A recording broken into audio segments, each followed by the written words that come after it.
والصلاة والسلام على سيد المرسلين أما بعد فأعوذ بالله من الشيطان الرجيم بسم اللہ الرحمن الرحیم۔ اللہ تعالیٰ کے فضل و کرم سے ہمارا یہ درس قرآن جاری و ساری ہے انشاء اللہ تعالیٰ العزیز۔ آج ہم سورہ المائدہ آیت نمبر 54 سے متعلق سننے کی سعادت حاصل کریں گے۔ سابقہ جو آیتیں گزری ہیں اس میں اللہ تعالیٰ نے پہلے یہود و نصارہ کا تذکرہ کیا، پھر ان کے عیب بیان کرنے کے بعد ان سے دوستی کو منع فرمایا۔ اسی طرح سے اس کے بعد اللہ نے منافقین کا تذکرہ کیا، کیونکہ یہود و نصارہ سے دوستی ایمان سے خطرے کا سبب ہے، منافقت پیدا کرتی ہے اور اس کے بعد کفر کی طرف بندے کو ڈال دیتی ہے۔ تو منافقوں کا تذکرہ کیا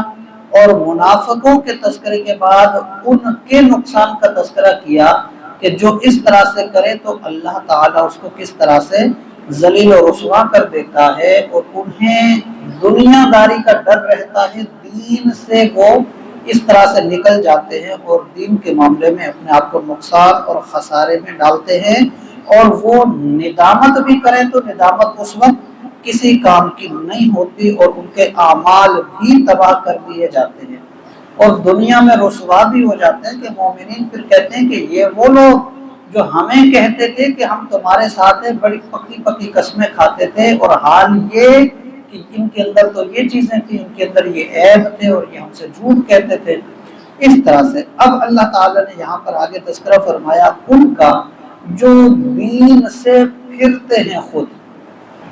وہ تو ہے نا کہ تعلقات رکھے اور ان تعلقات کی بنا پہ آہستہ آہستہ آہستہ آہستہ وہ اثر ان کو کفر میں لے گیا۔ یہاں اب تذکرہ ان کا ہے کہ جو خود ہی پھر جاتے ہیں دین سے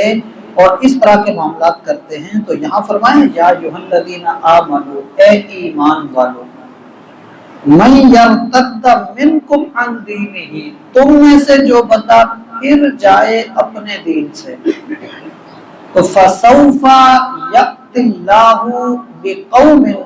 ان قریب اللہ تعالی ایسی قوم کو لائے گا کہ یحبہم ویحبونہ، کہ اللہ اس قوم سے محبت کرتا ہے اور وہ قوم اللہ سے محبت کرتی ہے۔ اذلۃ علی المؤمنین اعزۃ علی الکافرین، مومنین کے لیے یہ بڑے ہی نرم دل ہوں گے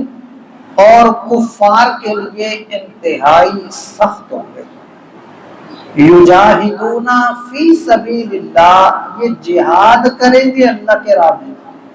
ولا یخافون لومۃ لائم، اور یہ خوف نہیں رکھتے کہ لوگ کیا باتیں کرتے ہیں،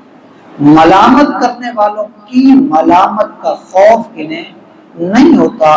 ذالک فضل اللہ یؤتیہ من یشاء، میں یہ اللہ کا فضل ہے، وہ جسے چاہے اسے دے،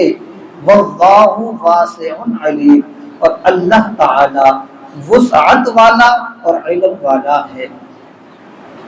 اس میں علماء جو فرماتے ہیں کہ یہ آیت حضرت علی رضی اللہ تعالی عنہ کے مطابق، دیگر مفسرین بھی ہیں اور ان میں سر فہرست حضرت علی رضی اللہ تعالی عنہ بھی، وہ فرماتے ہیں کہ اس سے مراد حضرت ابو بکر صدیق کی ذات ہے۔ کیونکہ آپ مومنین کے لیے انتہائی رحم دل رہے کہ جب بھی کسی مسلمان کو تکلیف میں دیکھتے اور اگر وہ غلام ہوتا اپنی دولت لوٹا کے اسے خرید لیتے اور حضور کے پاس پیش کر دیتے،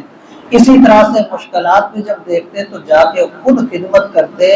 چاہے آپ وقت کے خلیفہ بھی تھے تب بھی آپ نے خدمت کرنے میں کمی نہیں کی،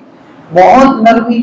اسی طرح سے آپ انتہائی سخت بھی رہے کہ جیسے ہی حضور صلی اللہ علیہ وسلم کا ظاہری وصال ہوا، بڑے بڑے حضرت علی المرتضیٰ اور حضرت عمر جیسے جلوی صحابہ بھی اس وقت میں کہنے لگے کہ اس وقت حالات نازک ہیں، ہمیں تھوڑا انتظار کرنا چاہیے، لیکن حضرت ابوبکر صدیق نے فوری طور پر